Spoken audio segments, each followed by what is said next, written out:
Okay, Warrior of the Mind, the last song of this saga. Guys, we made it through the Troy Saga.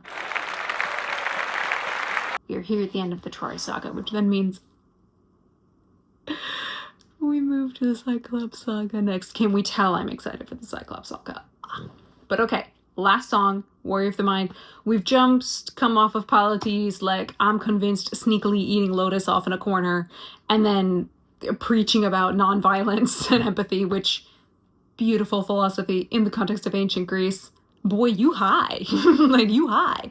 But existing in an adaptive narrative context to present the, hey, you don't have to become a monster. That is the big question. When does a man become a monster? Here's one person putting forth their theory. I'm sure we're going to get some other, at least one other contrasting viewpoint in here somewhere, because you can't give me one without giving me the other, that we've put in Eurylochus to be his little whiny-ass self in here. Whatever. Warrior of the Mind. All right. We are, at this point, frankly, we are on our way to the Polyphemus cave. We are going to be taking our men. We are going to be going to the Scary Cave. Lotus Eater voice. I'm never going to unhear it. We're going to the Scary Cave. To the east, we are going to get some sheep. And other things we definitely did not think we were going to get. So let's do this. Oh. Have you forgotten the lesson? Athena. I knew it. I fucking knew it. I knew it was gonna be Athena. Couple things. Yes, I have paused 5 seconds and it's fine. The sound flipped between earbuds. Great sound mixing and design, whoever did that. I hear you ticking noise. Somebody had mentioned, because I kept talking about the ticking noise, the ticking noise and Athena are very linked. I think that makes perfect sense. It's nice to hear it back in here. It's nice to hear a piano, really kind of a new instrument really being brought in that way. I'm guessing this is meant to be Athena's instrument, is this piano. God, that feels so fitting. Give her a piano. Have you forgotten the lessons I taught you? Ooh, she here to give Odysseus a talking through. Interesting. One more note before I hit play again, I swear. At this point in the Odyssey, Athena does not appear. In fact, while she does appear in the Odyssey, she and Odysseus do not actually talk to each other in the Odyssey until what would be at this point way later in the story, until he is literally almost home. So like basically 20 years after Troy. 10 years after his wanderings. Like, throughout all of the wanderings that he narrates, he and Athena do not interact with each other directly. It is not until much later, much later, and they have a conversation. And I'll probably talk more about that in a bit, so let's continue. I taught you. Athena! Have you forgotten to turn off your heart? This is not She literally you. came down to say, don't fucking listen to Polites, didn't she? I see you changing from how I've designed you. Have you forgotten your purpose? Let me remind you. Pause and only say, as you're changing from how I've designed you, have you forgotten your purpose? Let me remind you. I like this because it's interesting how the gods, whenever they come down to like interfere with mortals, they don't often physically stop the mortals from doing anything. They will give them guidance and advice. They'll say, we'll warn you not to do things. We will say like, hey, maybe do X instead of Y. But they very rarely like will physically restrain you from doing something. They are, I mean, in that way, very much leave humans to their own free will. So I like that we have Athena coming down to be like, bruh, we need to talk. We need to have a conversation. But she will still ultimately always leave the decision to Odysseus, or in the case of the other heroes, it was ultimately always their decision. Again, this is an entire encounter that is unique to epic, because Odysseus and Athena do not talk at this point in the Odyssey. But I'm just happy that she's here. As someone who's a fan of Athena, I'm kind of happy that we brought her in. Like, look, we brought in Zeus. Let's bring in Athena. Goddess of wisdom. I know. Master of war. My life has one mission. Create the greatest warrior. Yeah, that's very true. That works.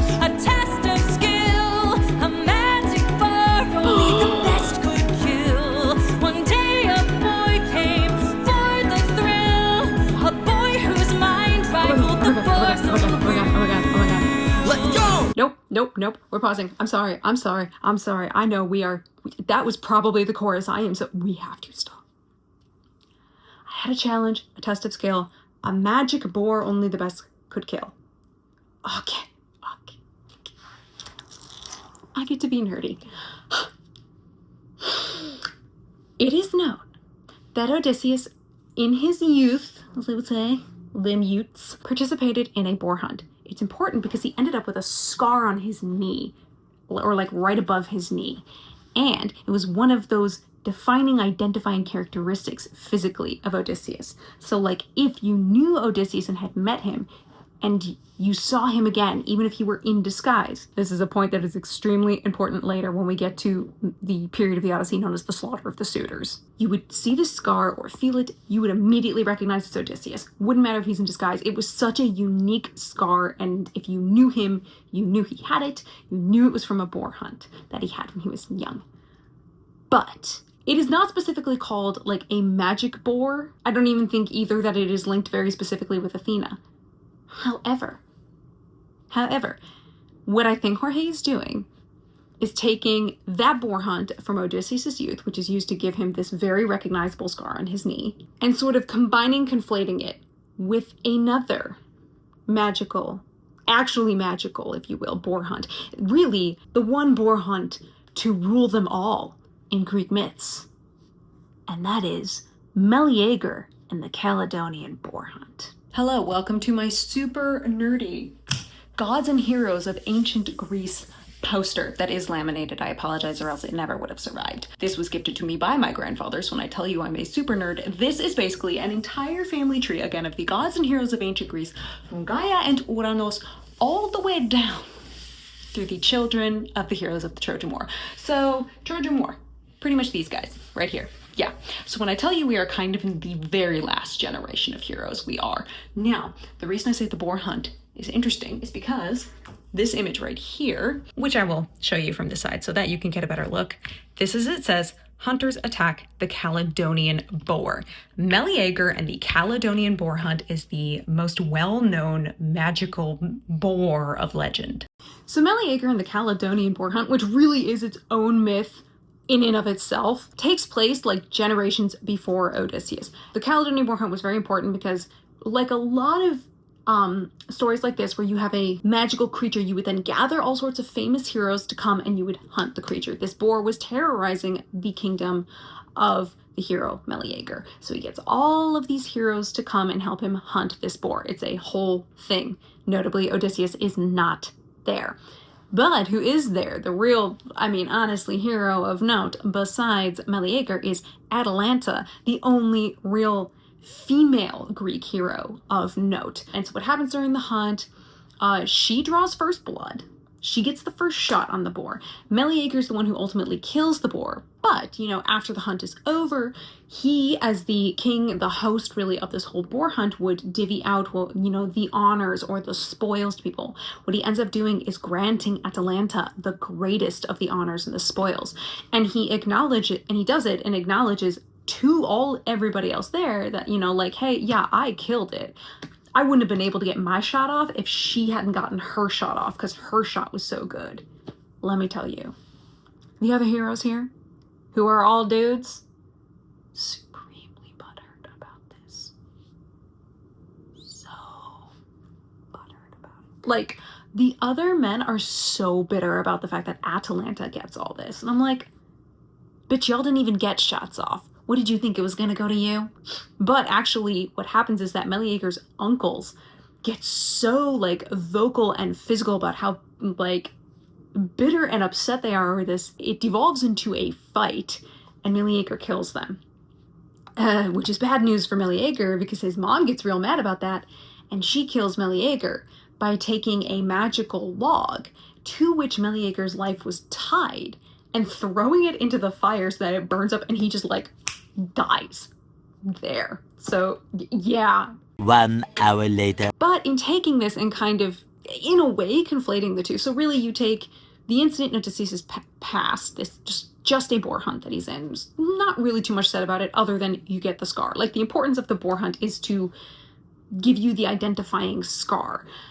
because identification and name and identity with Odysseus is like the one of, if not the greatest theme really of the Odyssey. I guess, especially if you go to the actual Greek, which I have not, but I at least read my grandfather's book that was all about it. So yeah, it was made pretty aware of how important that was. But taking that and now being like, oh, this is how Athena noticed him, was she sent down this magical boar in order to bring in all these heroes to hunt it and take a look and see what she saw.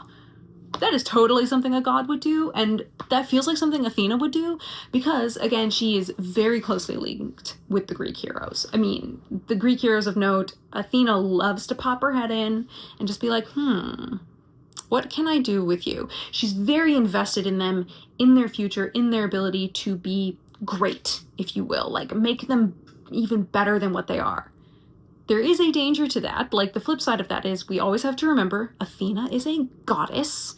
She's not human. She never was. And that is the thing with the gods and their interactions with mortals, in that there's always going to be a big divide. And so the way that, you know, you could say Athena looking at these heroes, always wanting them to be better than what they are, to be great, it sets very high standards. You could say perhaps even impossible standards that can never be met. Interesting discordance there that you can analyze and go into. But I have now derailed very far. We are at a boar hunt. We have decided to, it seems, flashback to this boar hunt. And Athena is telling us this little story. This is also very in line with Greek epic telling, in that we often have stories within stories within stories. How very in line with how the Greeks would tell stories. But let me actually, like, back up a smidge, because it felt like we were about to break into the chorus, but I had to speak. One day a boy came for the thrill, a boy whose mind rivaled the boar's own will. Let's go! Yeah, this is a flashback. One day he'll follow me and we'll make a greater tomorrow. Then they'll see I know he'll change the world, 'cause he's a warrior of the A lot of forward motion in this music. Maybe one day I'll I reach hear you him piano in and the we back. can build his skills as I teach him.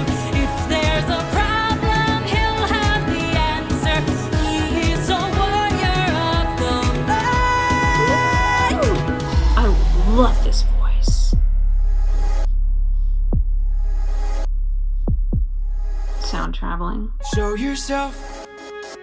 I know you're watching me. Show yourself.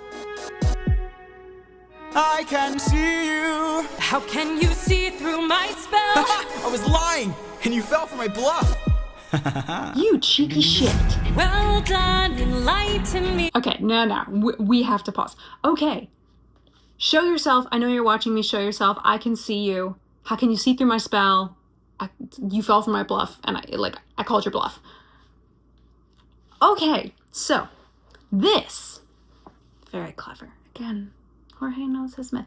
The gods, whenever they show up to mortals, 99.9% of the time are showing up in some form of a disguise. And even if they show up in a visage that is more like their usual, you could say, like, canonical image, they never show up in their full splendor and glory, because the humans can't handle it.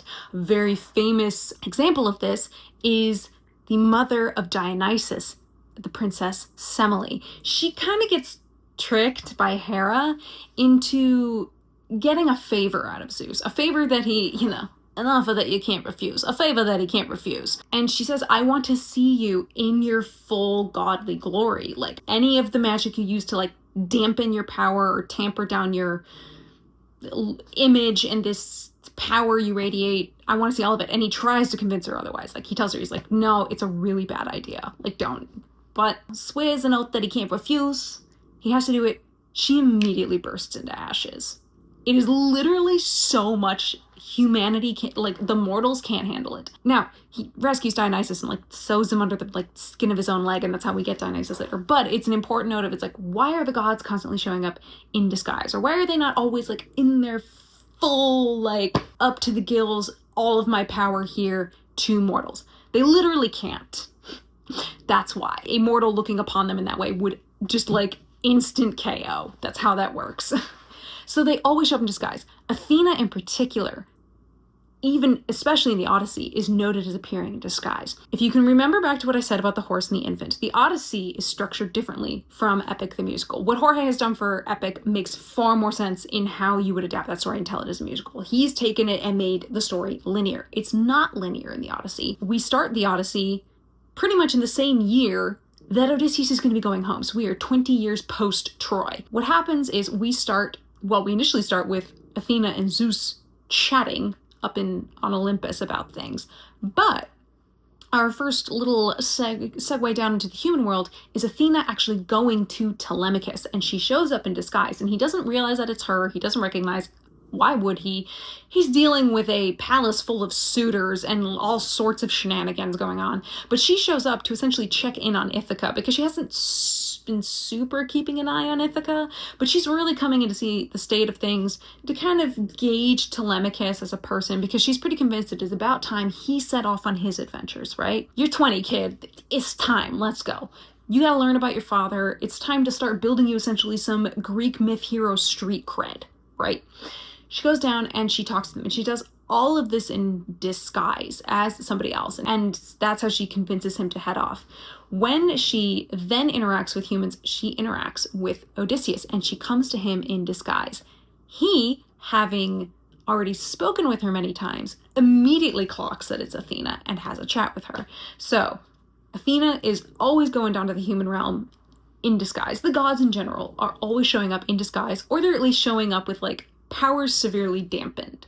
They are not showing up in the full godly glory. I mean, unless they want you in an instant vaporization KO, which like is no fun for them. But I do like that we have Odysseus going, I can totally see through your spell. And she's like, what the fuck are you talking about? Like, how do you know? You never met me. And he's just like, called it. I love that we've made him a cheeky shit. I mean, one, it's entertaining. It's very amusing. But it's also important because noted what I said, that Odysseus is kind of arrogant. Because he's smart and he knows he's smart. That moment feels like a hint, being like, you should be careful. He's got a bit of an ego, you know? And ego is absolutely the main problem with Odysseus. I mean, probably among many things. Again, the Greek heroes. We love our Greek myths, but they are all unrelenting, unrepentant, unmitigated assholes. And that's why we love them. What's your name? You first, and Hello, Queen. maybe I'll do the same. Ticking. Nice try, but two can play this game. Nah, don't be modest. I know you're a goddess, right? so let's be honest. You are Athena. Athena, It makes Badass sense. in the Like, he would figure out it's Athena. Unmatched with She's the one who shows up the with the best heroes. strategies we've seen. if you're looking for a mentor, I'll make sure your time's well spent. Sounds like a plan. God isn't man, best is a friend. We'll see where it ends. Okay. Maybe one day they'll fall. I realized he and I said okay at the same time. Sorry, that was not intentional. I was saying it because friends... Okay. This is where we get into, like, linguistics and pedantics, if you will. While Athena would probably say, like, my friend Odysseus, it is important to note that she would never see them on the level of equals. That's why I say, are they friends? Because I think when it comes to friends, there is a level of equality that is created there in terms of the power balance. Would never happen because she's a goddess. Like, inherently, you can't have it. But they are, like, she favors him. And of all the heroes in which she involves herself, notably Odysseus is like, that's her dude. Odysseus is her dude. Follow me and we'll make a greater tomorrow. Then they'll see I know we'll change the world, 'cause we are the warriors of the Nice little riff under her head. Maybe one day we'll reach them, harmony so and we can build their skills as we teach them. If there's a problem, we'll have the answer. We are the warriors of the mind. she's picked up his riff. I still intend to make sure you don't fall behind. Don't forget that you're a warrior. Okay, like I said, nice that she's picked up his riff. It seems our flashback has ended. She says, because she's saying, you know, I'm trying to remind you of things. This is very much something Athena would do. If Athena were to come down in the Odyssey, like at a point like this, she would say, I'm giving you advice. Like, hey, remember, you got a goal. Of a very special kind, you are a warrior must of the not boy. mind. sometimes the dumbest smart boy alive. Don't disappoint me. Oh. Okay, we are done. Oh, great line to end on. Great line to end on. The reason that is such a great line to end on, don't disappoint me. Like I said, Athena likes to come down and provide counsel, guidance, warnings in some places. So this, a warning, some advice. It is also absolutely a not at all veiled threat. This is a threat. The gods had no problem forsaking you if you threw their goodwill back in their face or you did something they did not agree with. I had noted that I would have to talk at some point about Tantalus and Pelops. You can recall all the way back. The Horse and the Infant, on the huge speed run I did of the House of Atreus.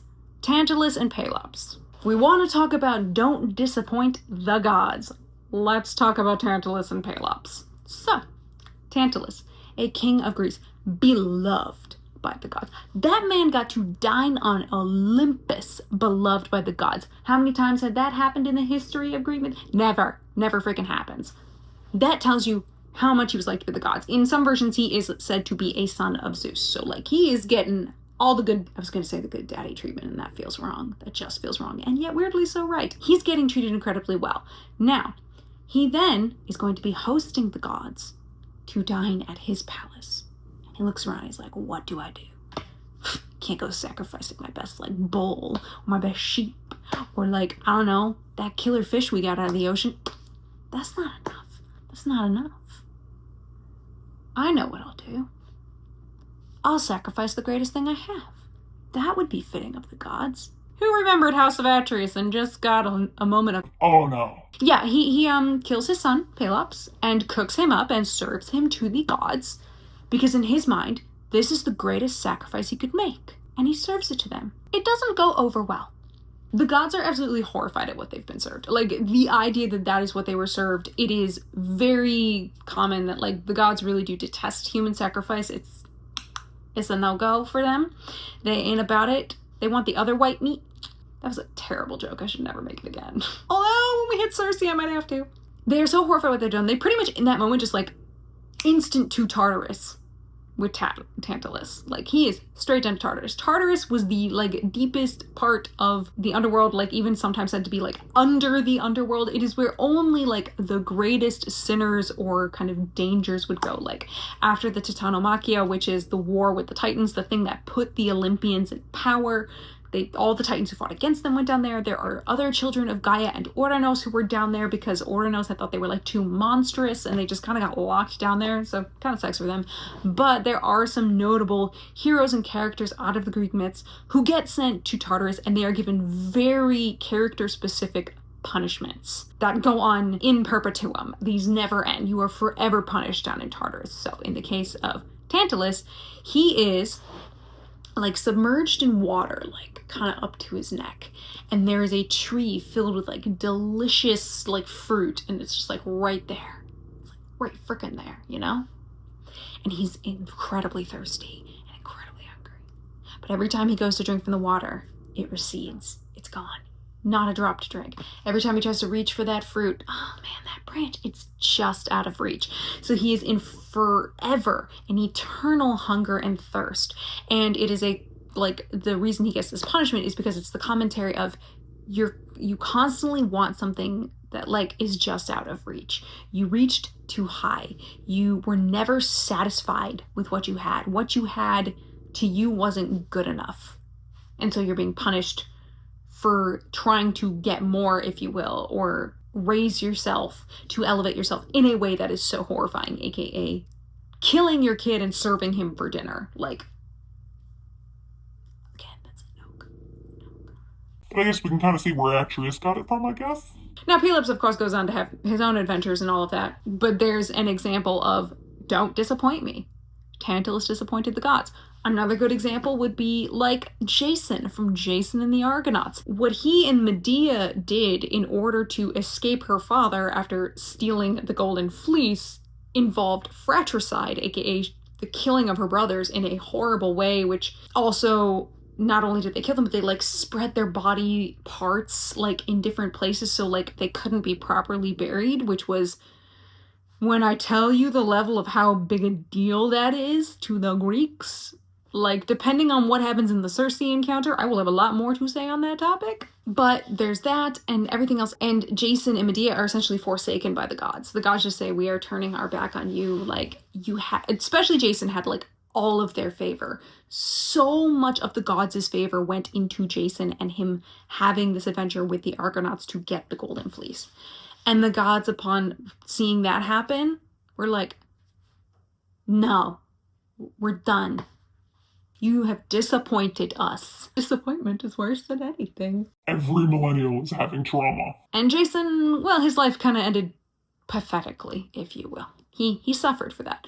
Quite a few of the Greek heroes in places will suffer because they have drawn the ire or the disappointment of a god. It is, and in, cases like Tantalus, you just get like the one-way speed ticket down to Tartarus. So yeah, Athena saying, don't disappoint me here. Very important. Odysseus would absolutely understand the genuine threat in that statement. But he would also understand that given the relationship he has had with Athena up to this point, that she's saying, I'm warning you, you are on the edge of fucking up real bad. You are on the edge. Mainly, she's also coming down saying, that guy Polites, don't listen to him. That's not gonna fly. Not if you want to get home. And again, this is an encounter that's not in the Odyssey. Odysseus and Athena do not talk until, 10 years after this point. And it's a great conversation, which I won't go into because, again, we're not there yet in the timeline. I want to continue to see where we're going with this. But a great song, an interesting way to end this saga. So when we look at the Troy Saga as a whole, it is very much a laying framework, foundation, setting up your characters, setting up some of their viewpoints, the things that they're going to be dealing with. We've set up Odysseus as a character. We've set up the thesis statement of his internal conflict, introduced members of the crew. We have introduced a couple of the gods, and we've created in the soundscape and in certain adaptive choices, like having Lotus Eaters basically sound like minions, created the like magical nature of this world. It is a myth, we are in a magical realm here, and it's a great introduction. This is a great way to do an introduction to a story like the Odyssey that is physically so sprawling and anchoring it in Odysseus in an interesting way. What I also like is that by structuring it in this way and abandoning the structure of the original epic poem, you're also creating a kind of esoterically more objective view of these adventures. Because again, what we get of the specific wanderings, the kind of the famous part of the Odyssey, which is like his travels and adventures, we hear them from the mouth of Odysseus, not the most reliable narrator. And so by removing that context where Odysseus is not our storyteller anymore, it's pretty much we are getting to watch on the sidelines. I'm thinking a lot of these characters are going to be, obviously characters will be presented differently from the Odyssey, like, duh, that's adaptation, of course. But it also opens up the possibility to, say, create empathy for characters where empathy might not have been before, or to provide potentially more context to motivations, instead of just the crew constantly being unruly and just never listening to Odysseus, who is never wrong, ever. We'll see a bit more of that. It's a great start. And the next saga is the Cyclops saga.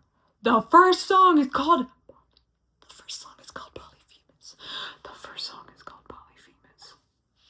Polyphemus. You guys, I'm gonna lose my mind.